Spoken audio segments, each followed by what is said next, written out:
So good morning everyone. I'm Dr. Deeksha, Professor in the Department of Obstetrics and Gynecology, KMC Manipal, and I'm also the in charge of Urogynecology subdivision here in our department. And today in this series of case presentation, we have with us Dr. Suvrati Bansal, who is a third year postgraduate. Who just finished. Oh, my bad. 1 week back. My bad. She has cleared her MS OBG Yes. and she's MS OBG now. But I still thought that she will be the best candidate to discuss a case and present to you, because recently she has gone through those anxiety and those issues during her exams. So she will be a better person to share her opinion Yes. in between and how it goes in the exam. Okay. So what case are you going to present, Suvrati, today? Ma'am, I feel personally that one case which I dread the most, and I feel right before walking to the exam hall, the case that I feel कि यार कुछ है ये नहीं आना चाहिए. For me, that is prolapse. Oh, that hurts. I'm so I thought sorry. I'd keep on teaching you that in between. Okay. But yeah, that is that one case for me. Okay. Okay, so should we start? Yes, please. Alright, here we go. It starts with Mrs. X. She's 55 years old, postmenopausal for the past 5 years. Her parity index is para 3, living 3, all of them being hospital births, and the last one being about 25 years ago. She's a homemaker, and she had come to us with the complaints of mass per vaginum since nearly 4 years, which had been increasing in size gradually. Can I ask you one question? Yeah. So, Briti, you said 4 hospital deliveries. Yeah. Were those vaginal births or cesarean? Yeah, all 3 vaginal. Yes, ma'am. Okay. Yeah. Then she had come with the complaints of mass per vaginum for nearly 4 years, which has been increasing in size gradually. Also, she had gotten it evaluated once nearly 4 years ago, which she does not remember clearly. And she was advised pelvic floor muscle training. She's not clear about that again. And she was inconsistent with it, and there was no sign of any follow-up. With this mass, she says that it subsides when she's lying down, but through the day, as she walks around, goes on with her daily activities, it increases and then it bothers her. She says that she feels a certain difficulty in passing urine, for which she has to deposit her prolapse back, and then it's better. So that happens, say, once in a month at that frequency. No other symptoms pertaining to incontinence or any recurrent UTI. Posterior compartment effects, she does not complain of any constipation, any difficulty during evacuation, any finger splinting, nothing like that. She has no central compartment effects. There are no coital difficulties per se that she mentioned, and this no decubitus ulcer, no history suggestive of a decubitus ulcer, no foul smelling discharge, any bleeding per vaginum, nothing like that. The only thing is that now, after all these years, she mentions that mass or that feeling of heaviness that she felt earlier, that has sort of augmented and that has become more bothersome, and over these years it has gradually increased such that now she actually has a mass that is hanging outside of her vagina. Okay. Another thing is personal history, ma'am. She is a homemaker by profession. She has help around the house. She doesn't really engage in much work.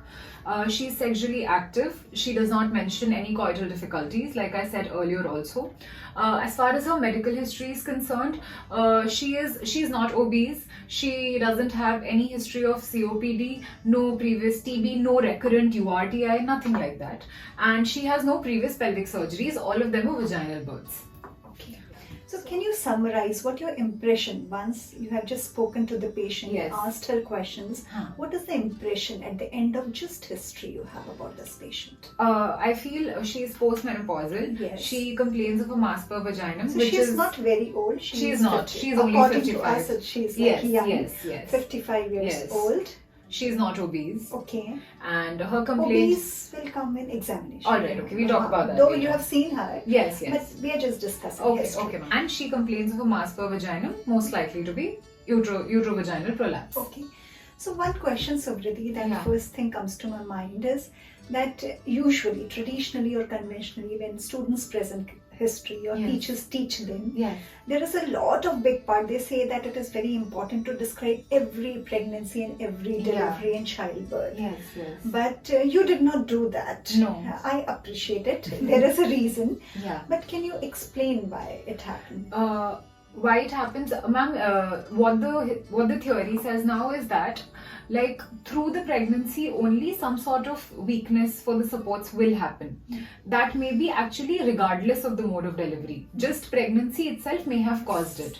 Second thing is, another theory is that it is the trauma. The first vaginal birth is obviously important, and it is actually that baseline trauma which is the most important. So one point I would like to emphasize here, like traditionally, like when I was student also, it was given too much importance that you described. That whole. But what I want to make clear to all the students today, so pregnancy and childbirth, though it is an etiology or whatever you want to say, that is not important when you are examining or planning to manage a case of prolapse.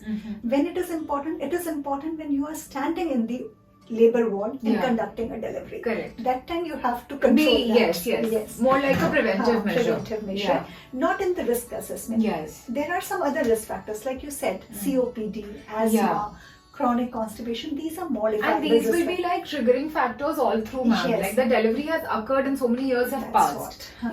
And these things, if we modify, our course of treatment changes. Our outcome of the surgical outcome changes. I think we should actually, we should stress more on that. That you know that our measures are such that a prolapse doesn't occur later on in life. So I want to tell to all teachers also and to students also that we have to think from a new point of view, from better understanding that what kind of questions are relevant when we are asking to patients. Okay, so I think that delivery I have done the same thing during my postgraduate study. It would go on and on, ma'am. Obstructed labor, how much work after delivery, this and that, So that doesn't matter now. Okay, I hope that is clear now. Yes. Okay. So should I go on to the examination? Let's discuss. So she's a 55-year-old postmenopausal lady, and she had vaginal deliveries, and now she has come with mass per vagina. Yes. And what I understood from your history is you said that it increases when she works, it reduces when she takes rest. So that is a very important thing which tells about pelvic floor. Okay, so that means that whenever there is an increase in intra-abdominal pressure, her symptoms are increasing.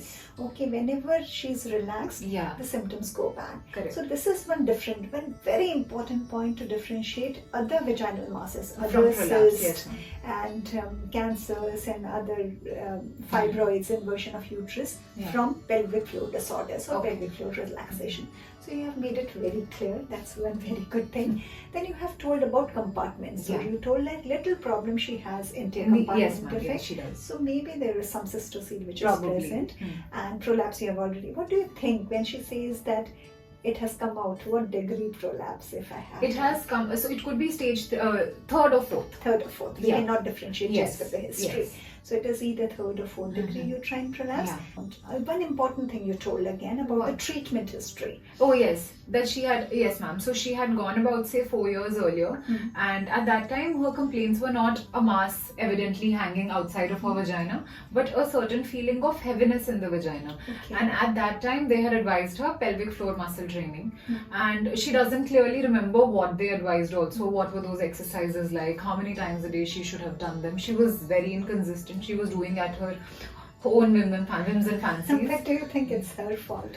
No, it's not. I don't think she was explained properly, or it wasn't stressed upon as much as it should have been, and there was no follow-up whatsoever. I don't think she felt that she had to go back to the hospital, and maybe it was not emphasized. It wasn't. So I think we should not blame everything to the patient. No, not at all. Sometimes it's our fault also, our communication also. So in general physical examination, her general condition was fair. She was oriented, and her vitals were stable. Systemic examination was normal. Respiratory system, cardiovascular system, everything I auscultated, everything was fine. The important 5 points that we need to see in the physical examination are, firstly, like you said, that we have to always look at the BMI of the patient for 2 things. The cause and the management. Yes. So her BMI was normal. It was 22.8, ma'am. Second thing is to assess the gait.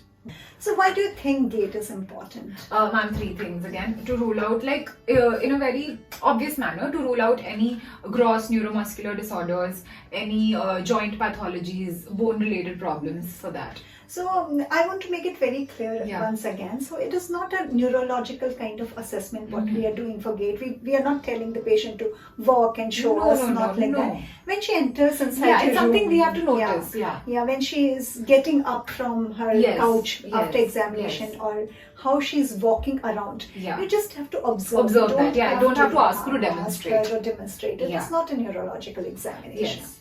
The first thing was the inspection. During the inspection, the external genitalia, it seemed healthy. There were no signs of any atrophy or excoriation. The mass was about 3 by 3 centimeters. There was no decubitus ulcer on top of it, and there were cough and pulse was present, and there was no demonstrable SUI. So coming to after that, palpation. So in palpation, what we noted was the mass was again some 3 by 3 centimeters. It was firm in consistency, and there was no cervical elongation. Like I said, we could not see any decubitus ulcer, so we haven't palpated one.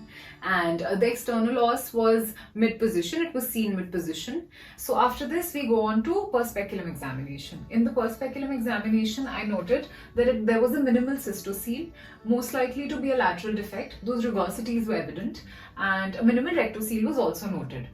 Then we did the bimanual examination. So for that, first we reposited the prolapse. After doing that, we noted that. We means you. Huh. Okay. Yeah, I noted. Okay. So after we reposited the prolapse. After I reposited. After I reposited. So many people are not repositing. Okay. So after I reposited the prolapse, the uterus was normal in size. It was mobile. There were no finicial masses. There was no cervical elongation noted. Good. So you forgot two things, Suvrati, vagina and perineal body. Okay. So this is a common thing which happens. I think these are important. But I did do it, ma'am. Yes, I know you had done it. But when you were talking, you forgot. Yeah, in that flow it doesn't yes. come. So it's important that everybody remembers it. So would you like to tell about it? Yes. Okay. So after that, once we place our 2 fingers inside the vagina, we ask the lady to constrict. And after that, we have to analyze the tone, and we must do it many times on many people in order to actually understand and to be hang of it. Yeah, to be able to differentiate between the analysis. So we do it on the basis of this modified Oxford grading. Once we place our fingers inside and we ask her to constrict, we have to assess that. So grade 0 would be when there is no tone. Grade 1 is when there's a flicker. Grade 2 is when there is a weak contraction that we note. Grade 3 and above, including grade 3 that is good. So grade 3 is going to be moderate. Grade 4 is good, and grade 5 is strong contraction. Yes. Yeah. Then after that we go on to perineal body examination. So for that, one finger is like at the perineal body, one is in the vagina, and we have to assess the thickness. Yes. So that will be around roughly 3 centimeters or so. Okay. So hers was all okay. Okay, so tell me why it is important. Why are we seeing this, and why I'm emphasizing it too much, that levator and tone? What is the importance, clinical importance of that? Because it is the pelvic, it is the main support. So if that weakens, then it is. Yeah. So we are not looking at the etiology here. We are thinking if our plan is to give her a pelvic floor muscle training. Yeah. If it is less than 3, it won't work. Yes. Okay. So it has to be to say that your pelvic floor, this is one of the prognostic criteria. Okay, if your muscles are already very weak, which can happen because of neuropathies and so all this conservative management won't work. Pelvic floor muscle training won't work. Okay. Yeah. So after that, examination part is done. Now what is your impression? Tell me, you have seen the case, taken detailed history, seen your patient, detailed examination. Now what is your levator tone also? You checked. So what is if I tell you to summarize this case? Can you summarize for? Yes, I think so. So it's a postmenopausal lady, 55 years old, with stage 3 prolapse.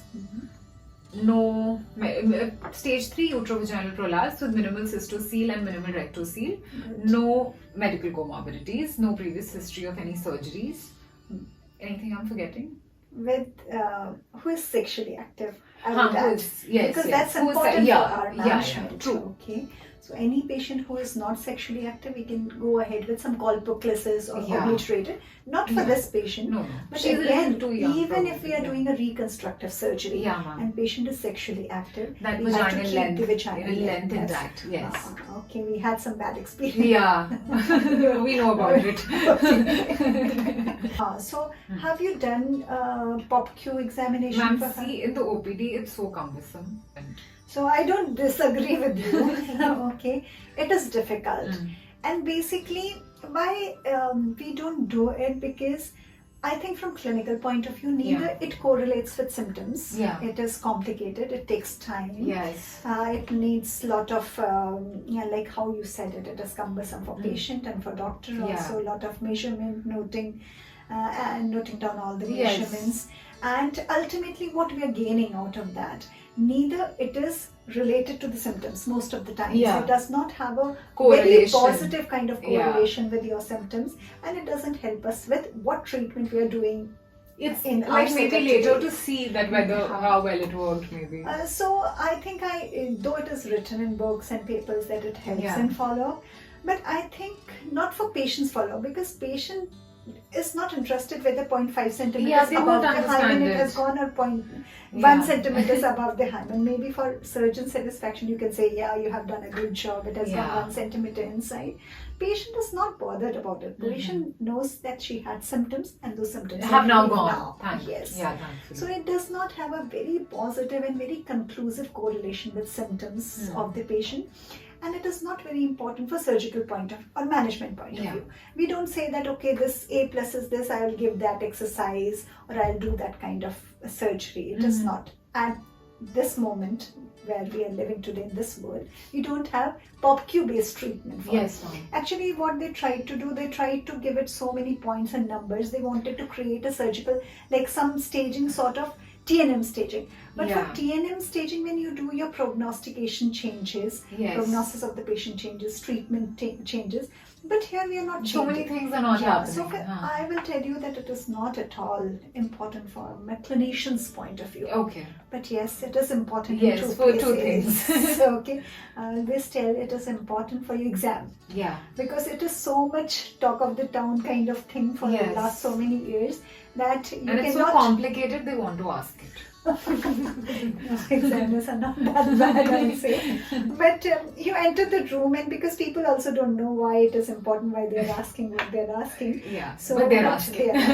So you cannot enter an examination hall if you do not know POBQ, because even if it is not asked to you, you'll keep on having that anxiety that one thing you don't know, and there is high possibility that they might ask you. The second thing which I feel is more relevant is that whenever, because it is a standardized system, if you have not done POBQ staging for your patient, trust me, Suvrati, you cannot publish your paper, or you cannot do a scientific research which is relevant. It's very important for these extra things. It's important. For exams it is important, for research it is important. For clinical, for day-to-day clinical practice, I don't think. So I didn't know. Very good. But maybe I can teach you one trick for all of you. That for the sake of completion, because that your summary or your examination looks to simplify it a little bit. That will do a simplified. I told you that simplified. It's coming 1 year too late. But okay. Okay, but I think as I have promised you, the next presentation will be on POBQ simplified. But I'll just tell you today only one trick. Okay. The trick is that staging of prolapse. Even if you have not seen points separately, at the end of your examination, you can just tell the POBQ stage. Okay. So only one thing. There are 4 stages, 1, 2, 3, 4, and you have to just remember one stage. That is stage 2. Okay. So how do you remember that? Make an imaginary box. Alright.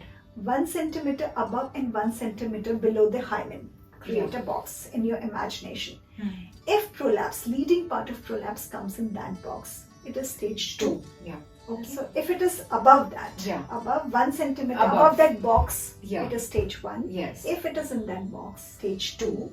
If it is outside that, stage 3. And if it is complete procedential eversion of vagina, it is stage 4. Alright. So can you tell me now? My lady is stage 3. It's stage 3. Yes, very good. So it's simple. You can just tell that. The scary part is the grid, which you will tell me next. That I'll tell later. But if confidently you tell in the exam that it is stage 3, maybe the questions maybe they might not. Yes, thank God. So actually in exam, you guide the examiner what you want to be asked. Okay, see, the person on this side of the table is not sitting with questions in her or his mind. You guide, you give them, okay, ask me this. So you should always guide to the points. That you are thorough with, yes. Okay. So are we done with the examination Yes, part here with Yeah. POPQ also? Yes, yes. For time being. For the time being, yes. Yes. Then how do you want to investigate this lady now? So again, for investigations, we'll divide them into two things. One is to confirm the prolapse, which we have actually clinically done. Now coming to establish the general fitness of the patient. So we'll do So our I'm set not of going to that. ask Yeah, you. the basic pre-operative. But yes. what message I want to give here is for Yes. any case, Yeah. even if you are taking a case in orthopedics or medicine or cardiology, wherever department you are taking, Mhm. always whenever investigations are asked, you divide them into two groups. Yeah. Okay, one is to confirm the The diagnosis. diagnosis, Don't yes. start from hemoglobin first, okay? Confirm the diagnosis Yeah. and investigation to find out the fitness of the patient. Yes, ma'am. I'm not going to touch on that. Okay. But important message which I want to give you today is that when you talk about confirmation of diagnosis, Mhm. prolapse is a clinical diagnosis. All right. Not even single investigation. We need to confirm the that. diagnosis. True. You might do so many other tests for Mm. finding out the fitness, but when we say we want to confirm the diagnosis, it is 100% a clinical diagnosis. Yeah, which we And have we done. do not need any investigation Okay. to confirm the diagnosis. Is it clear? So that one category is totally empty here. Totally empty. Yeah. So how you are going to treat it? Okay, so for this lady, the definitive plan of management, that is going to be vaginal hysterectomy and site-specific repair. So we noted that she has minimal cystocele and minimal rectocele. So apart from our vaginal hysterectomy, we're going to do anterior colporrhaphy and posterior colporrhaphy. Since her perineal body was intact, probably she may not need a colpoperineorrhaphy. Yeah. Perineuraphy. Perineorrhaphy, yeah. So I think it is very important, Suvrati, for them to understand that when we say, like I have usually seen students who say that vaginal hysterectomy and pelvic floor repair. Yeah. That is a blanket statement. I think we should avoid That's using old-fashioned. that. Yes. Yeah. So we have to tell that what we want to yes, repair. Yes, ma'am. So we want to repair anterior vaginal wall, that is anterior colporrhaphy. Yeah. Hysterectomy we want to do in Yeah. breast. As you said that maybe perineuraphy is not required. Yes. We should not overdo things. Yes. Yeah, And that's that sexual activity, that part, Yes, that we need that's to maintain that intact vaginal length. Yes, and if we tighten too much introitus, if we narrow too much, yeah. then even if you have kept the vagina long, Mhm. it is of no use. Yeah. Okay. But this lady was not ready. She wants to, she wants So to this come. is again one part. You Yeah. cannot just tell the patient, because this happens. Yeah. The patients are not ready. We have a patient who is not undergoing any treatment because as soon as they look at her prolapse, they say that it is surgery. That Ajji also, I told you 80 years, Yeah. she was told surgery. You have to discuss. It is not That, what it is she ready? Yes. And slowly you can convince, if you think that surgery, she will. But it slowly implant it in her mind. Not in once you said that you want surgery and then patient runs Like we away should and she give out will- all the options. Yes, Yeah. very important. Okay. So since she was not ready, she wants to buy some time with the whole COVID situation and everything and probably come back a little later. So we decided to give her the pessary. We suggested her that. And also we explained to her properly this time about the pelvic floor muscle training, how she has to do it right now alongside the pessary, like with it in situ. And also after the surgery, how she needs to continue with it. And we have made sure, like we have drilled it into her heads, or we'd like to believe we have, that she has to come back for follow-ups and everything. So do you think that if she says that I'll do only exercises, will it work now? It won't anymore because it's already a stage 3 prolapse. Yeah, so it is like an adjoint. Yes. You have to remember that it is still very important. Yes. Because she is very young, 55. With and good you levator tone. And you operate her now and she again does not do. All the muscles become weak. Yeah. And then 5 So our years later surgery she will be almost she will come with pointless. wall prolapse. Yeah. Okay. So that is of no use. Mhm. So anyway, as adjuvant therapy also, pelvic floor muscle training We has have a to big, stress upon big that. role. Yes. Okay. So do you want to ask anything? No, Or are we good? Yeah, we're good. So thank you we so should much. wait for the POPQ class now. Yes. Okay, so Yes. thank you so much. Thank It you, was a ma'am. wonderful presentation. Thank you.